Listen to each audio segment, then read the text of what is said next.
네. 지난 시간 쉬운 암 공부 첫 번째 시간에서 암치료 네 가지 방법을 함께 공부했는데, 음, 뭔가 좀 부족한 부분이 있는 것 같아서 보충 수업 차원에서 말씀을 드리려고 합니다. 지난번 강의 내용을 제가 들어보니까 마치 병원이나 의사는 좀 신뢰하기 어렵다 이런 차원의 느낌을 받으실 수가 있을 것 같아서 그렇지 않다는 말씀을 드리려고 합니다.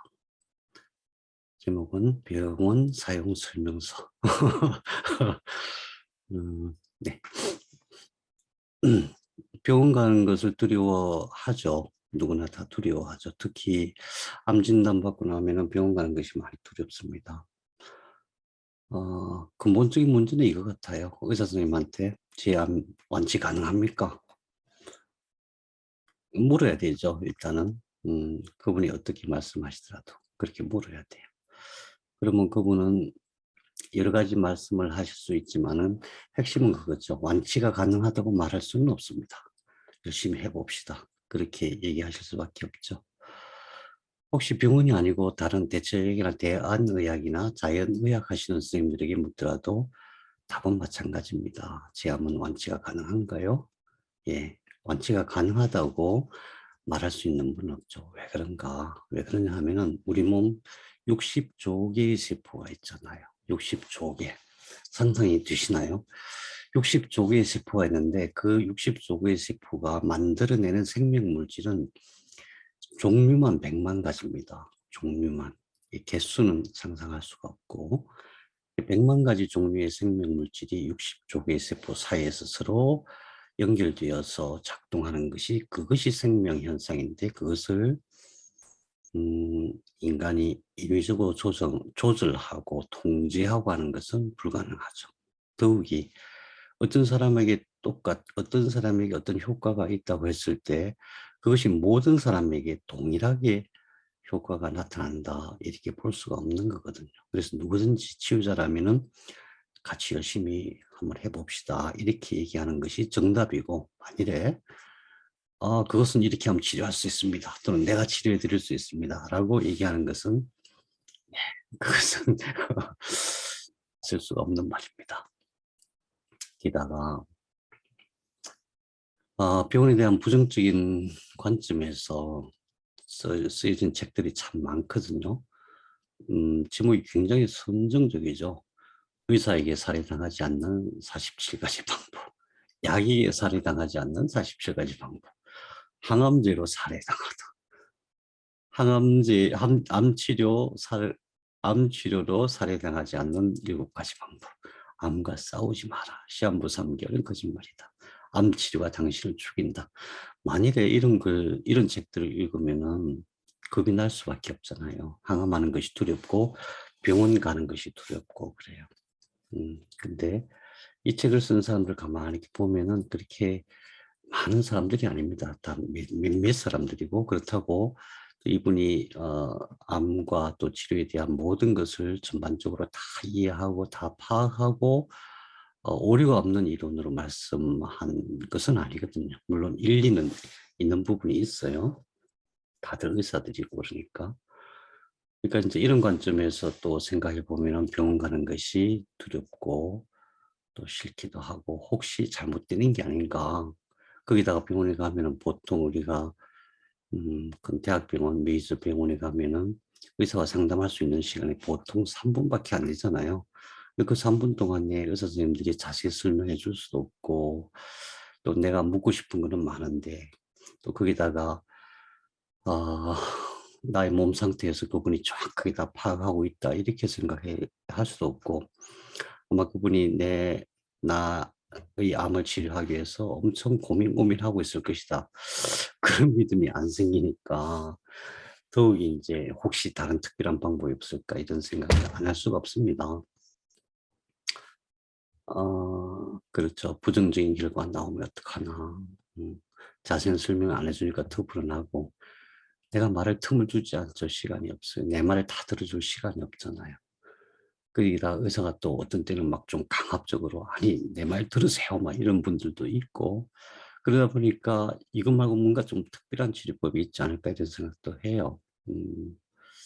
그렇긴 해요. 그래서 이제 우리가 병원에 대해서 병원을 어떻게 이용할 것인가, 병원을 암치료, 내 암치료에 어떻게 활용할 것인가, 그것을 좀 정리해 두는 것이 필요하다고 생각됩니다.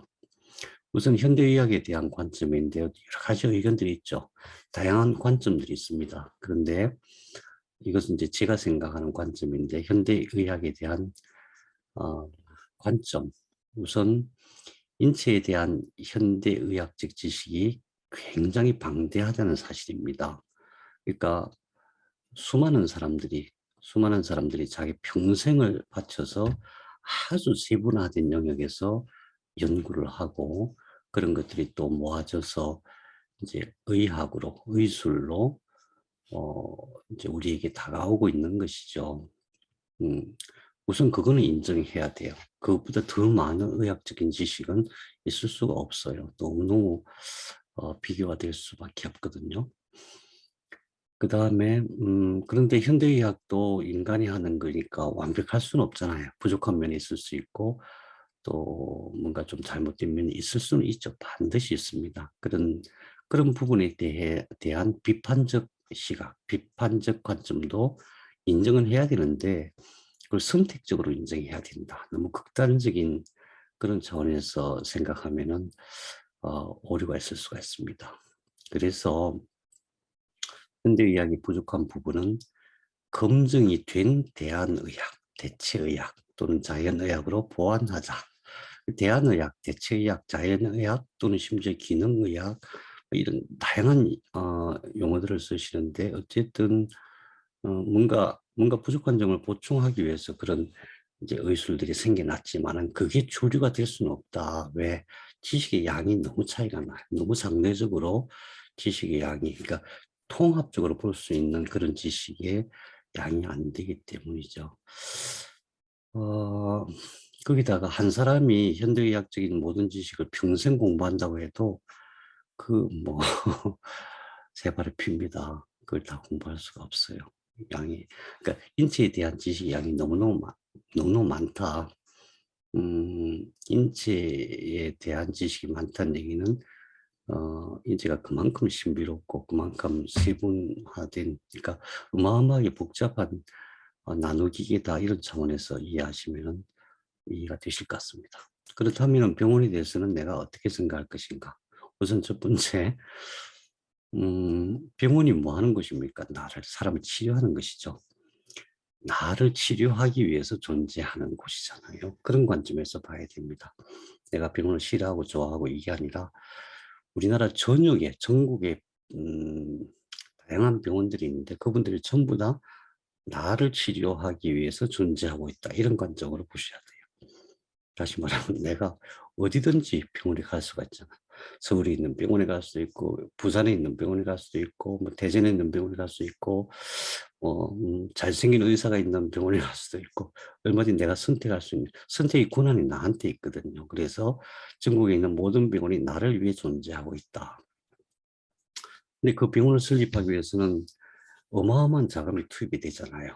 병원 건물도 그렇지만 그 병원 안에 들어가 있는 모든 의료기기들이 어마어마하게 비싸잖아요. 뭐 다른 관점이 있을 수 있죠. 뭐 제약회사나 또 의료기기 회사가 뭐 자기들이 이익을 추구하기 위해서 뭐 만든 것이다. 이런 관점에 생각해 볼 수 있지만 어쨌든 그것들이 전부 다 내가 이용할 수 있는 기기들이라는 거죠.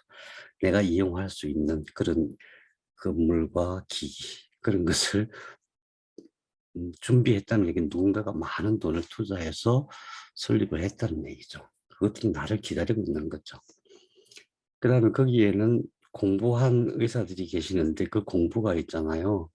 엄청나게 많아요, 공부가. 그냥 일반적인 대학생들 공부하는 그런 양이 아니에요. 대학교 에서 공부하고 6년 동안 공부하고 대학원 또 공부하고 또 뭐 인턴 레지던트 뭐 전문의까지 그 수많은 시간을 엄청나게 많은 지식을 습득하면서 훈련을 받은 그런 의사들이 거기에 있는데 전부 다 나를 기다리고 있다는 관점으로 보셔야 돼요. 그분들이 존재하는 이유가 뭐예요? 환자들 치료하기 위한 것이죠. 내가 그분들을 선택할 수 있어요. 전국에 있는 모든 의사들을 내가 선택해서 찾아갈 수 있다는 거. 내가 갔는데 오지 마시오. 이런 데가 없거든요. 그러니까 전국에 있는 모든 훌륭한 의사들이 죽으라고 자기 평생 공부해가지고 나를 위해서 기다리고 있다. 이런 관점으로 보시면 뭔가 좀 생각이 달라지죠. 그런데 국가에서도 가만히 있지 않고 95%를 지원해 주잖아요. 암 치료비는. 아픈 것도 스러운데 돈을 쓰게 해서야 되겠느냐. 그래서 치료비 95%를 국가에서 재정 지원을 해줍니다. 그러니까 병원은 나를 치료하기 위해서 존재하는 것이고 의사 선생님들은 나를 기다리고 있다. 언제든지 내가 찾아가면은 나를 치료하기 위해서 나를 기다리고 있다. 이런 관점에서 본다면은 병원이 얼마나 고마운 존재인가. 특히 이제 우리가 병원에 대한 불신 또 믿음이 들어간다고 하는 그런 생각이 드는 이유가 유사과학에 대한 어떤 그런 잘못된 지식 또는 불량 지식 또는 부족한 지식 때문에 그런 경우가 참 많아요. 그래서 대한의학, 대체의학, 자연의학과 유사의학은 다른 거거든요. 유사의학, 다시 말하면은 뭔가 옳은 것 같은데 사실은 틀린 그런 의학에 대해서는 늘 우리가 경계심을 가질 필요가 있다고 생각이 듭니다. 병원이 꼭 필요한 이유가 있습니다. 우선 진단을 하는데 공식적인 진단을 하는 것이 굉장히 중요한 의미가 있어요. 공식적으로 진단한 그 내용을 가지고 모든 의료 시스템이 움직이거든요. 그래서 권위 있는 의사가 진단을 해서 그게 명시가 되어져야만 의료보험도 되는 것이고 국가 재정 지원도 되는 것이고 또 모든 의료 시스템에서 그걸 적용할 수가 있죠. 그 다음에 검사가 특히 중요하죠. 병원 아니면 할 수 없는 검사거든요. 제일 중요한 게.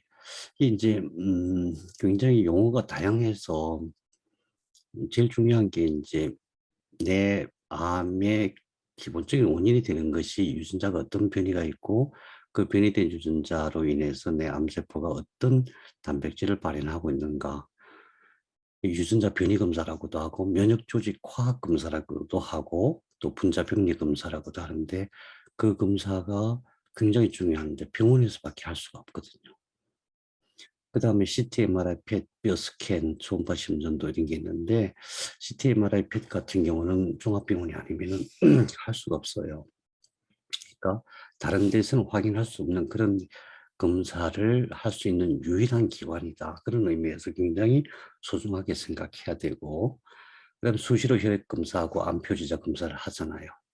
암의 추이가 어떤지 그것도 병원 의원에서만 할 수 있는 거니까. 그다음에 이제 치료는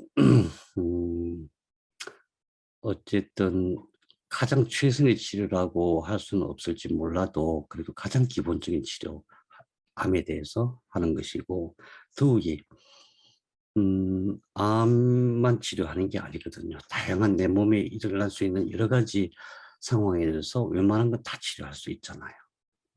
그다음에 치료 상황을 점검하는데 그분들이 비록 뭐 3분밖에 안 만나주지만 그 3분 안에 그 모든 데이터를 다 분석해 가지고 미리 검사를 하니까 분석해서 그걸 딱 판단하고 우리에게 제시해 줄 수 있거든요. 평생 그것만 하시는 분들이니까 얼마나 도움이 될 수 있는 중요한 자료였어요. 거기다가 새로운 이제 의학, 요즘은 특히 새로운 의학 정보가 굉장히 많이 나오는데 그런 거에 대해서도 이제 그분들이 늘 빨리빨리 업데이트 하니까 우리가 그런 정보를 얻을 수가 있죠. 그래서 병원을 찾아야 하는 이유, 병원밖에 없다. 다른 데서 이런 검사나 진단이나 치료를 할 수가 없기 때문에 병원을 신뢰해야 된다. 그 다음에 한국은 특히 이런 의료 시스템과 보험 제도가 전 세계에서 가장 뛰어납니다. 전 세계에서. 미국, 캐나다, 뭐 캐나다 무료라고 하지만은 아시는 분 아시겠지만은 형편없습니다. 마음대로 병원 갈 수가 없어요. 음, 전 세계 어디 가도 이렇게 빨리빨리 잘 진단하고 빨리 치료하고 빨리 그 보험제도가 적용이 되고 이런 나라가 없어요. 우리나라가 정말 뛰어납니다. 그리고 거기 있는 의사들은 그렇게 훈련받은 사람들이죠. 나에게 천사 역할을 하는 사람들이다. 그러니까 내가 그분을 천사로 대하면은 그분도 나를 수호천사로서 이렇게 대해줄 수 있는 거예요. 그런 관점, 그런 관계를 형성하는 것이 굉장히 중요하다. 이렇게 생각이 됩니다.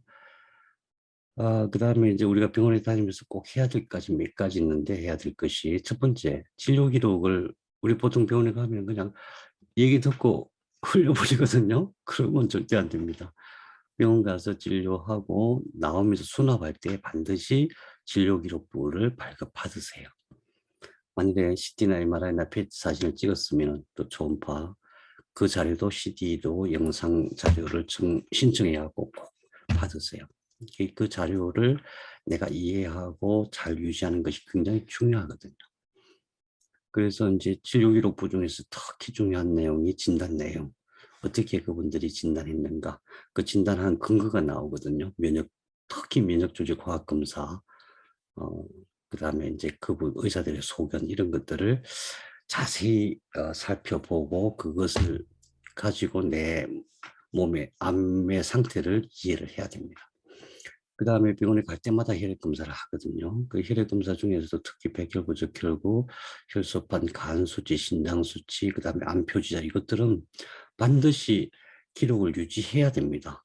반드시 기록을 유지해 가지고 어떤 변화가 있는지, 어떤 부분에 문제가 있는지. 그래서 그걸 가지고 의사 선생님한테 질문도 할 수 있고 또 내가 내 스스로 그 문제를 해결해 나가고 이렇게 해야 돼요. 의사 선생님을 만나는 거는 뭐 매일 만날 수 있는 것도 아니고 뭐 굉장히 텀이 길잖아요. 그 기간 동안에 그냥 잠깐 가서 의사 선생님 모든 것을 다 해결해 줄 것이다. 불가능한 일입니다. 불가능한 일. 그래서 내 몸의 변화를 잘 읽기 위해서는 혈액검사 특히 변화표를 만들어서 유지하는 것이 굉장히 중요하고 그다음에 암의 위치가 어디에 있는지 어느 정도 크기인지 이런 것도 늘 내가 파악하고 있어야 됩니다. 그다음에 이제 그 투약, 어떤 약을 쓰고 있는지, 그 다음에 어떤 시술을 했는지, 치료 결과에 대해서 의사 선생님 어떻게 판단하고 있는지 이것을 말로 이렇게 들을 때는 조금 자세히 듣기 어려운데 그게 다 기록이 다 돼 있어요. 진료 기록부에 다 돼 있거든요. 그래서 그것을 늘 정확하게 파악하고 있는 것이 참 중요합니다. 예를 들면은 이후에 진료 기록 보면 뭐 이게 무슨 글자인지 글인지 잘 모르겠죠. 근데 다른 사람 게 아니고 내 기록이니까 뭐 모든 것을 다 파악하는 그런 차원이 아니잖아요. 그럼 이거 영어사전 찾아보면 다 나옵니다. 비소세포 폐암이구나. LR58R이 발현되고 ALK는 네거티브네. PDL1 제로. 그러면은 이게 무슨 뜻이냐면 다른 거는 의사 선생님이 이걸 검사를 했어요. 근데 이거는 별 문제가 없어요. L858R 이게 변이가 됐구나 이런 뜻입니다. 그럼 이게 어떤 변이인지 이런 것을 스스로 공부해야 되고 아파티닙이라는 약을 쓰고 있고 스쿼머스 셀 트랜스포메이션 이게 원래는 선암이었는데 편평세포암으로 바뀌었구나. 이런 내용을 내가 파악하고 있어야 됩니다. 의사 선생님이 이 용어를 다 설명해 주지 않거든요. 내가 파악하고 있으면 그 다음에 의사 선생님 만났을 때 이게 어떤 의미인지 물어봐야 되죠. 그러니까 지난번에 비해서 뭔가 악화된 건지 암이 어떤 변화를 일으켰는지 이런 것을 파악하고 있어야 됩니다. 이거는 이제 백혈병에서 염색체 검사한 거거든요. 46 XY 델 1 Q 32 3 46 XY 17 도대체 이게 무슨 뜻이야? 밑에 이제 번역을 해놨습니다. 골수세포를 배양하여 관찰한 20개의 줄기세포 중 3개의 세포에서 딜리션 결실이 일어났다. 1번 Q 지점에서 1번 염색체에 이제 위를 P라 그러고 밑을 Q라고 하거든요. Q 지점에서 잘렸다는 뜻입니다. 그런 것이 20개 중에서 3개가 관찰된다. 이런 것들을 파악하고 있어야 됩니다. 이게 전부 다 진료 기록부에 다 나옵니다. 그러니까 그중에서 중요한 것들은 꼭 메모를 해가지고 하고 계셔야 됩니다. 음, 진단이나 검사에 대한 것은 초기 검사 자료에 다 나오니까 그걸로 뭐 다 파악이 되는데, 그 다음에 정기적으로 항상 유지해야 될 게 혈액검사 수치 변화입니다. 주로 이런 식으로 이런 항목들을 검사를 하거든요. 네. 그래서 이제 글루코스, 혈당치, 프로틴 뭐 이 쫙 있는데, 이거 모든 걸 다 유지 안 하셔도 돼요. 이게 하다 보면은 화살표 표시가 있는 게 있거든요. 올라갔다 내려갔다, 정상치를 벗어났다, 그런 것들만 밑에 표처럼 이렇게 쭉 정리해서 유지를 하시면 돼요. 이제 중요한 것은 주로 이제 백혈구, 그다음에 이게 전부 적혈구 연관된 된 것들이거든요. 적혈구. 그다음에 이게 이제 림프구들. 그다음에 이거는 이제 신장 수치죠. 이거는 간 수치고, 이런 것들은 항상 내가 파악하고 있어야 돼요. 특히 이게 CEA, CA19-9, 알파 피토프로틴, 이거는 이제 암 표지자거든요. 이 암 표지자 수치가 올라가는지 내려가는지 파악하고 있어야 됩니다. 어, 그래서 의사 선생님이 자세히 설명을 안 해주더라도 지금 악화가 되고 있는지 줄어들고 있는지, 그래서 만약 이 수치가 올라가고 있으면 선생님하고 의사 선생님과 상의할 때에 지금 어떤 상태인지 정확하게 그분 소견을 듣고 어떤 대안이 있는지 그런 것을 알아봐야 되죠. 그래서 저는 이제 표를 이렇게 만들었었어요. 옆에 첫 줄에는 날짜를 쭉 적고, 그 다음에 각 항목을 쭉 적고, 그 밑에는 참고치, 정상치, 정상 수치를 쭉 적어놓고, 그 다음에 검사할 때마다 이걸 쭉 적어요. 그러면은 변화의 수치가 보이죠. 그죠? 이건 별로 변화가 없는데, 저는 이제 이게 제일 중요했거든요. 79에서 15까지. 비정상 백혈구가 이렇게 쫙 내려가고 15까지 떨어지는, 이게 잘 되고 있구나, 이런 판단을 할 수 있는 거죠. 그 다음에 이제 암 표지자 같은 것도 굉장히 중요해요. 정상치 범위 내에서는 걱정할 거 없는데, 정상치 범위를 딱 벗어났다, 정상치 2배가 됐다, 또 뭐 심지어 10배가 되고 그러거든요. 그러면은 뭔가 잘못됐다, 어떤 조치를 해야 된다, 이런 생각을 하셔야 되고, 그때에 의사 선생님 만났을 때 그 문제를 수치를 가지고 이렇게 얘기를 하면은 의사 선생님 훨씬 더 쉽게 얘기를 해줄 수가 있어요. 대부분 의사 선생님들이 답답해 하시는 게 뭐냐면은 그냥 막연하게 어떻게 되고 있어요, 잘 되고 있어요, 가능성이 있어요, 이렇게만 얘기하면은 예, 그분들도 그냥 아주 추상적인 답변을 하실 수밖에 없죠. 예, 그래서 이 수치표를 만들어서 늘 기록하는 것이 참 중요하다, 말씀을 드리고 싶고요. 또 이제 병원에서는 검사하잖아요. CT 검사, MRI, PET 검사 하잖아요. 다른 건 우리가 잘 알 수 없지만 최소한 어느 부위에 어떤 크기로 있다, 이거는 찍을 때마다 기록을 해 두시는 게 좋아요. 어느 부위에 어디에 있다. 이거는 이제 CT 사진이고, 이거는 PET 사진이죠. 이게 아주 정확한 그런 자료는 아니에요. PET 같은 경우도 이게 포도당이 흡수되는 비율을 보는 거니까, 뭐 포도당이 아닌 뭐 글루타민이 들어가는 부분 안 지키죠. 그러니까 우리가 생각할 때는 PET나 CT 찍으면 뭐 정확하게 나온다 생각하는데 그건 아니지만은, 그러나 이 정도로 이만큼이라도 파악할 수 있는 방법이 이거밖에 없는 거예요. 그죠? 몸을 열어보고 잴 수도 없는 거고. 그래서 이런 이제 물론 뭐 CT 같은 거 자주 찍으면 안 되는 거 여러분 잘 아시니까, 어쨌든 그렇게 해서 촬영을 하면은 반드시 영상 자료를 발급받아 가지고 컴퓨터 넣어서 보면 다 볼 수 있거든요. 누구든지 볼 수 있습니다. 근데 왜 그러니까 크기 변화를 잘 파악하고 있어야 되냐 하면은 이런 문제가 있습니다. 종양이 크기 변화. 이제 이게 큰 원이고 이게 작은 원이면은 이게 절반 크기거든요.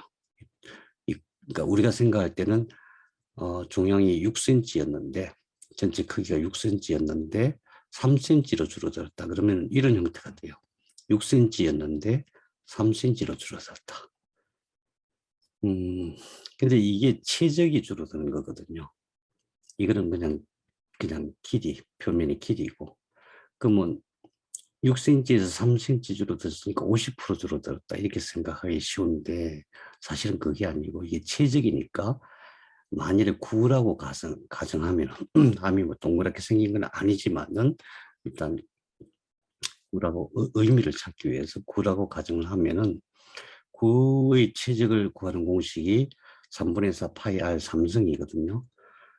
그래서 만일에 지름이 3cm라고 하는 것은 이 최적이 이 공식대로 계산하면 14.14 세제곱센티미터가 나와요. 근데 6cm라고 하는 것은 최적이 904.77 세제곱센티미터가 나와요. 반이 줄은 게 아니에요. 최적은 엄청나게 차이가 많아요. 길이가 50%가 줄었다는 얘기는 종양 전체 크기로 본다면 98.5%가 줄은 거예요. 98.5%가. 이해가 되시나요? 그러니까 이거를 평면으로 생각해서는 안 돼요. 최적으로 생각해야 되거든요. 눈으로 이렇게 보면은 이제 예를 들면 이런 사진을 봤을 때 눈으로 이렇게 보면은 여기서 이제 이만큼 줄었다 그러면 조금밖에 안 줄었네. 절반 줄었다 그러면 많이 줄었네. 이 정도 보는데 그냥 많이 줄은 정도가 아니라 98.5%가 줄은 거예요. 98.5%가. 그런데 근데 희한하게 대개 보면은 한 절반 내지는 3분의 1 이렇게 줄고 나서 그때부터 잘 안 줄어요. 아, 그럼 뭔가 문제가 있나 보다. 그게 아니고, 이런 문제입니다. 대부분의 암의 1%가 암줄기세포예요. 이거는 이제 일반적인 상황이고, 악성종양이나, 육종암이나 또는 뭐 3중 음성 유방암이나 이런 것들은 60%가 암줄기세포예요. 그러니까 만일에 이제 유방암이다. 이 6cm짜리가 3cm로 줄었다. 그러면은 전체 98.5%가 줄은 거예요. 그러면은 이게 어떤 상황이냐 하면은 1.56%라는 뜻이거든요. 전체 크기에서 1.56%가 남은 거예요. 엄청나게 많이 줄고 조금 남은 거예요. 눈으로 보기는 엄청 큰데. 근데 그거는 전부 암줄기세포일 가능성이 많아요. 그러니까 보통 이제 항암제가 증식을 억제하는 거니까 쭉 줄었는데 그때부터 안 줄어요. 그럼 이거 왜 안 줄느냐? 이건 줄기세포예요, 줄기세포. 줄기세포가 최소한 엄청 많은 세포예요. 그래서 줄기세포 치료를 해야 되는 거죠. 이 줄기세포는 특징이 뭐냐? 텔로미어를 복구해요. 텔로머라제를 만들어서 텔로미어를 복구하니까 수명이 엄청 길어요. 수명을 알 수가 없어요. 수명이 없다고도 얘기를 해요. 그 다음에 줄기세포는 배아 유전자, 엠브리오닉 진을 발현해요. 그러니까 우리가 보통 생각하는 EGFR, 뭐 FGFR, HER2 이런 거하고 차원이 다른 거예요. 그러니까 치료 방법이 완전히 달라져야 돼요. 그 다음에 줄기세포는 자가 복제를 하거든요. 그러니까 다른 암세포들은 어떤 정식 신호가 와야 이게 커지는데 줄기세포는 정식 신호 없어도 스스로 복제를 해요. 그래서 줄기세포 치료는 좀 특별한 방법으로 하지 않으면 치료가 안 되는 거예요. 그래서 쉽게 줄어들지가 않아요. 그래서 어느 정도 줄어들고 어떤 사람은 많이 줄어들기도 하고 어떤 사람은 적게 줄어들기도 할 수 있겠죠. 그런데 그때부터 잘 안 줄어든다 그러면은 약효가 문제가 아니고 뭐 약을 바꾸는 이거 문제가 아니고 줄기세포에 특별히 신경을 쓰시는 게 좋다. 그래서 종양의 크기 변화에 특별히 좀 민감하게 잘 파악하고 계셔야 된다. 이런 말씀 드리고 싶고요. 그래서 이제 우리는 병원에서 의사를 만날 때 준비를 미리 해야 돼요. 왜냐하면 짧은 시간이잖아요. 굉장히 소중한 시간이죠. 어떻게 보면은 굉장히 훌륭한 의료 시스템 속에서 굉장히 소중한 시간인데 나한테 주어진 시간은 3분밖에 안 돼요. 왜? 사람이 너무 많아요. 암 환자가 너무 많기 때문에 그래요.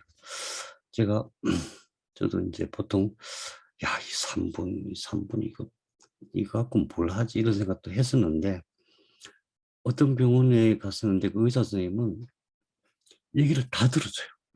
제가 무슨 질문하면 얘기 다 들어주고 막 어떤 내 책도 찾아서 이렇게 살펴보고 이게 너무 좋더라고요. 근데 다음에 갔더니 최소한 30분 내지 1시간 이상 기다려야 돼요. 얘기를 다 들어주니까 바깥에 다른 환자들은 막 쫙 서 있는데 간호사들은 뭐 난리가 나죠. 이제 막 왔다 갔다 왔다 갔다. 그런데 의사 선생님 뭐그 상관도 안 하고 환자하고 이게 다 들어주고 이렇게 하시더라고요. 고맙기는 한데 이래 갖고는 시스템이 돌아갈 수가 없는 거구나. 그래요. 그렇기 때문에 우리가 병원에 가서 의사 선생님 만날 때는 준비를 해 갖고 와야 됩니다. 짧은 시간에 내가 원하는 답을 얻어 갖고 와야 되니까. 그래서 진료기록부 지난번에 발급받아간 진료기록 보고 파악이 안 되고 이해가 안 되는 거, 또 의사 선생님하고 상의해야 될 거, 그런 것들을 딱 메모를 해 갖고 가는 게 중요합니다. 그리고 그 의사 선생님의 그 소견, 그분의 의견이 굉장히 중요한 거거든요. 우리는 그런 경향이 있어요. 공부를 안 했는데 마치 내가 의사 선생님보다 더 많이 한다 이렇게 생각하는 경향이 있어요. 그럴 수가 없습니다. 그럴 수가 없어요. 그래서 현재의 치료 경과, 그러니까 앞으로 어떻게 치료하는 게 좋겠다. 현재 상황에 대해서 의사 선생님 소견을 잘 경청하는 것이 중요합니다. 의사 선생님 말을 경청하는 게 중요해요. 내 말을 많이 하는 게 중요하지 않아요. 그분이 나한테 꼭 알려주고 싶은 얘기를 하거든요. 그것은 가능한 메모도 하고 잘 이해하고, 이해하지 못할 때 되물어서 확실하게 파악하고 그렇게 하는 게 중요합니다. 그 다음에 대개 보면 또 선생님 앞에 가고 뭔가 좀 두려워서 잘 표현하지 못하는 경우가 많아요. 그런데 그렇게 하면은 안 되고 의사 선생님도 내 뜻을 알고 싶어 하거든요. 내 생각을.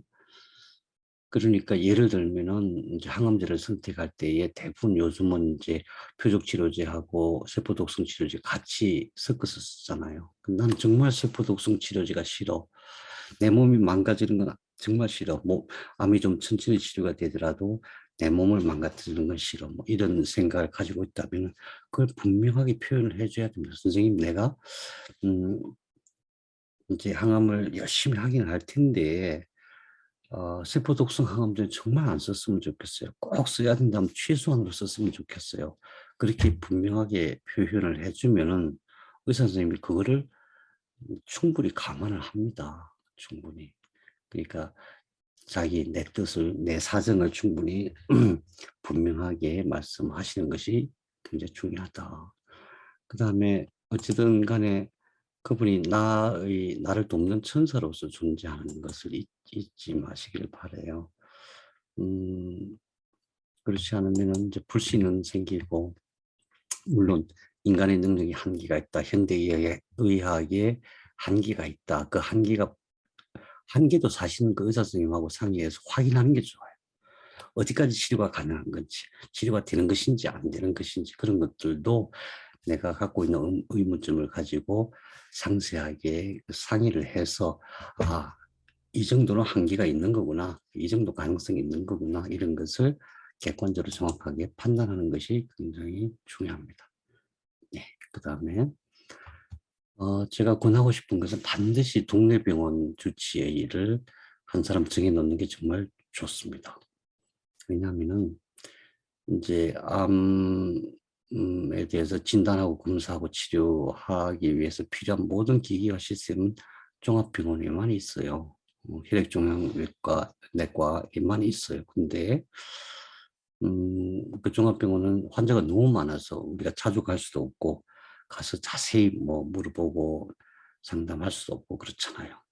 근데 우리는 그 외에도 의료 시스템의 도움을 받을 게 참 많거든요. 그래서 반드시 동네에 좋은 의사 선생님 한 분을 정해서 그분한테 계속 지속적으로 진료를 받는 게 좋습니다. 그분한테 암 치료를 받으라는 얘기는 아니죠. 이 역할이 어떠냐면 주치의사는 대천사라면 동네에서는 나의 수호천사거든요. 그분은 내 상황을 정확하게 파악하고 있을 수가 있어요. 그런 시간적인 여유가 있고. 근데 암치료를 하다 보면 반드시 보조 치료가 필요한데 어떤 거냐면 예를 들어서 이제 어떤 때는 뭐 석 달에 한 번씩 병원에 가야 될 경우도 있고 그래요. 그렇다면은 혈액 검사를 한 달에 한 번씩 해주는 게 좋아요. 어떤 변화가 있는지. 그 다음에 CT를 찍으면서 이제 크기를 파악하기는 좀 몸에 무리가 올 수 있잖아요.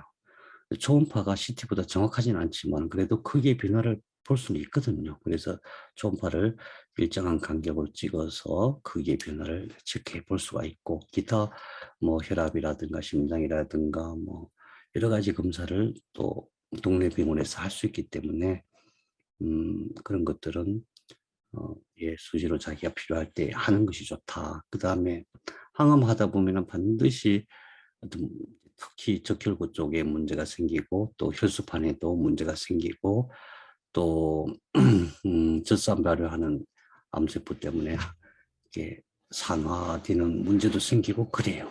또막 너무 피곤하기도 하고 그래요.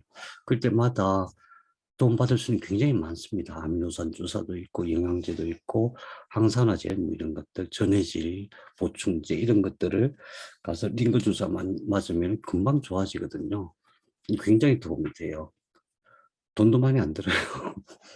그래서 동네 병원에서는 이런 치료를 이제 받을 수 있도록 하시면 좋겠고, 그다음에 이제 뭐 항암하다 보면 여러 가지 부작용이 있을 수 있죠. 그때마다 아, 종합병원에 가서 그걸 해결하려고 그러면은 너무 불편하고 어렵습니다. 그리고 그럴 필요가 없어요. 기타 항암 부작용이 있을 때마다 동네 병원에 가서 어, 그렇게 이제 도움을 받으면 돼요. 그다음에 예를 들어서 인제 진료 그룹을 이렇게 하다 보니까 이게 도대체 무슨 뜻인지 모르겠어. 이런 것도 진료 그룹을 내가 이렇게 쫙 정리하고 갖고 와서 "아 지금 이 ALT 수치 변화가 이렇게인데 이거 어떤 문제가 있는 거 아닐까요? 혹시 간이 나빠지고 있나요?